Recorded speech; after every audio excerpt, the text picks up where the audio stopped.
Kia ora, Helen Brahms here coming to you live from Sun City in Arizona. Hope you've all had a super fantastic sparkling 4th of July and that you're all staying safe and having a great time with family and friends and all those barbecues and everything else. Somebody just lit a big firework off just before I came live. This was just like this big firework, psh, bang. What did Zeffy do? Ran out to the window, had a look, and came back to me. That's what she normally does. So our 4th of July Sunday has been awesome. We got up this morning. We went for our walk, as you all know, because you would have seen us this morning. What did we do then? Oh, we went on our Sunday mystery drive. That's what we did. But I started the morning off with just getting up, stretching. I had a couple of ideas about some genealogy research, so I went and did that. And then we got ready to go out. We went and did our walk. We didn't take any. We took a picture of a bunny rabbit, but that's all we'll take. That's all we did. Yeah, that was the only picture we got on our walk this morning. It was a picture of a bunny rabbit. But then when we got back from our walk, we then hopped in the car and went off and we did our live, and then we left and got gas, and then where did we go? We went east, then we went south. You ran into the 101. We thought, let's go down here for a bit, and then we're driving along the 101 and we took an exit. I think it was Olive. Yes, we thought, we'll go west on Olive. So we went west, and Olive was a very, very, very long road. And then we came across a street name that we knew, so we went north on that. And then we came across another street that we knew, so we went east on that. We ended up at a Carl's Jr. for breakfast. Hadn't done that one in a while, and I had a hankering for when I saw the Carl's Jr. I had a hankering for their breakfast burger. I kind of like their breakfast burgers, so we got one of those. Zeffy was not fussed on their hash browns. She liked the egg that was in the burger, did not like their hash browns. So she doesn't like Sonic fries, and she doesn't like Carl Jr.'s hash browns. my little fried food connoisseur there. And then we went for another drive, and then I remembered that a friend of mine had told me about a dog park that was somewhere north, so we started heading north, but couldn't get hold of my friend, and so we're just driving, and we came across another road. I thought, let's go east on this road, and so we kind of did this big circular zigzag thing. Then we ended up on the street, and there was like, there's a dog park. So we pulled into this parking area and didn't even look at the park name or anything. Figured out how to get over to the dog park. It was like a community park area. There was playground and basketball courts and hoops for half-court games. And so we walked over to the dog park. Huge dog park. Zeffy B ended up doing a Facebook Live from the dog park under Zeffy's Great Adventures. So if you want to check that out, go check out her page.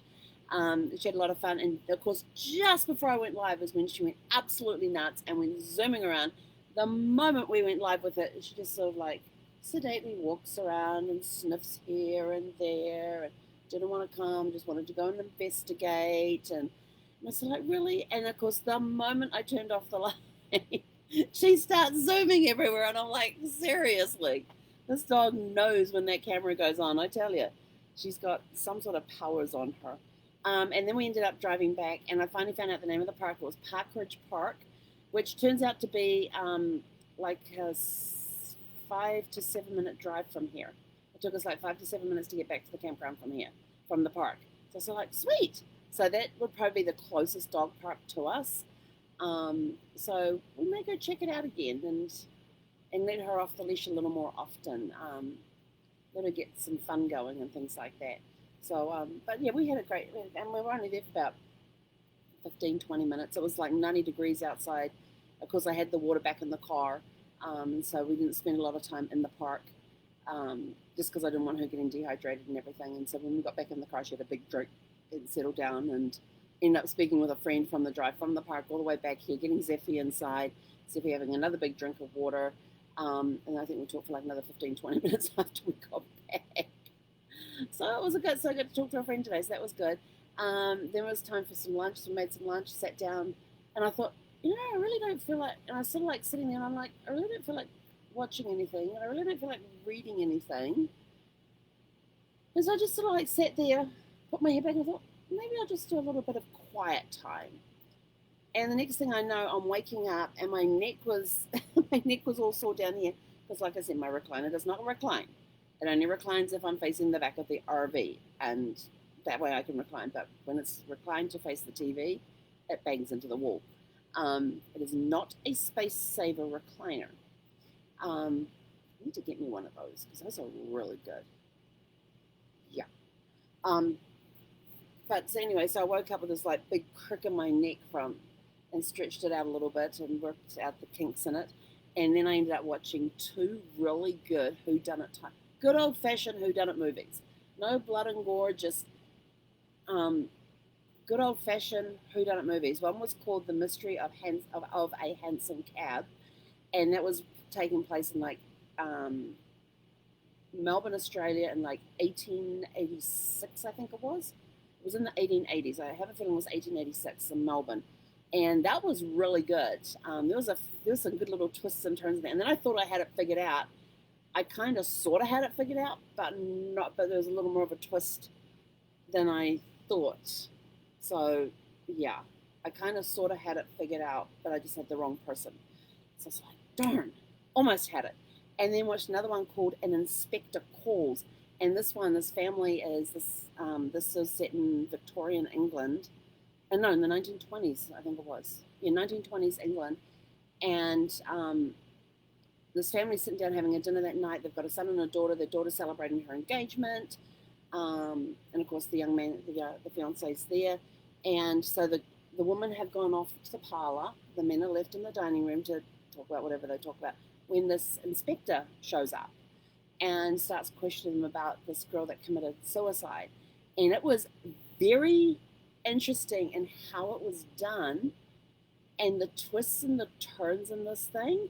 It was like, oh my gosh.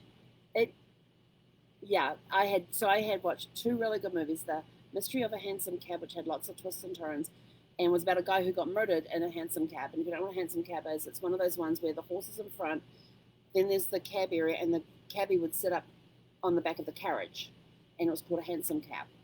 And they had like little doors that would fold across where their legs were to protect them from the elements, and there's a little door thing in the roof that you could talk to the cabbie through that, and he would sit up on the back of the little carriage, and it would only hold like two people. And so two men got on the hansom cab, only one got off alive. And then it was unraveling the mystery of who it was and all of that sort of thing. So two really good old-fashioned whodunit movies.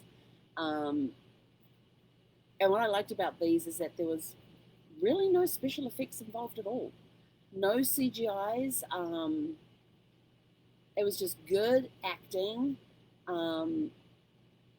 They were just really well done. Great storylines with the good old-fashioned whodunits where they have their little twists and turns.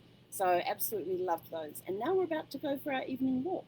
So how has your day been? What things did you get up to today to unplug and relax? It's kind of been nice. I kind of sort of have tomorrow off. I'm going to do a little bit of work tomorrow. I'm going to do some work tomorrow, I think. I don't know. I haven't fully decided yet. But it's been nice. But I'm definitely doing laundry tomorrow. I was going to do laundry today. When we got back from our drive, I was just like, I don't have the energy to do it, or the inclination. It's just one of those things that's just like, procrastination at its finest. Yes, I know. But tomorrow for definite, after our walk, I'll probably go over and do oh no, hang on, I've got a call at 8 o'clock in the morning. Maybe after the call, I'll go do the laundry. Because we'll do our walk before the call, and then I'll go do the laundry. So get that done nice and early before the day gets too heated up and everything else. And so it should be a nice day tomorrow for that. But anyway, so what did you do for your 4th of July? How was your 4th of July? Did you have a super fantastic sparkling evening? I know some of you it's still daylight. Others have already let their fireworks off and everything else. Just stay safe, enjoy your time with your family and friends if you are with family and friends. We're just going to go for a stroll, although Zephy's kind of conked out on the dashboard up there. She kind of got excited when she saw me get ready, and I said, oh, I'll go do my live before we go. And I sat down to do the live, and she came trotting over to me and said, what are you doing? And I said, I'm just going to go live. And she said, I'm out of here. have a super fantastic, sparkling, safe 4th of July. We'll get to see you guys tomorrow. Let us know in the comments below what you did today to unplug, relax, spend time with family and friends. What did you get up to today? If you want to get into the drawing to win a personalized engraved tumbler, which I don't have sitting here on the table with me, just go to havetowin.com. You do not need to buy anything to enter. You just name, email address, that's it. And for that, you will also receive a free copy of an ebook called Family Tree Decoded. So go check that out. And we will catch you guys back here tomorrow morning for Magic Monday. So have a super fantastic, sparkling evening. Hakonara.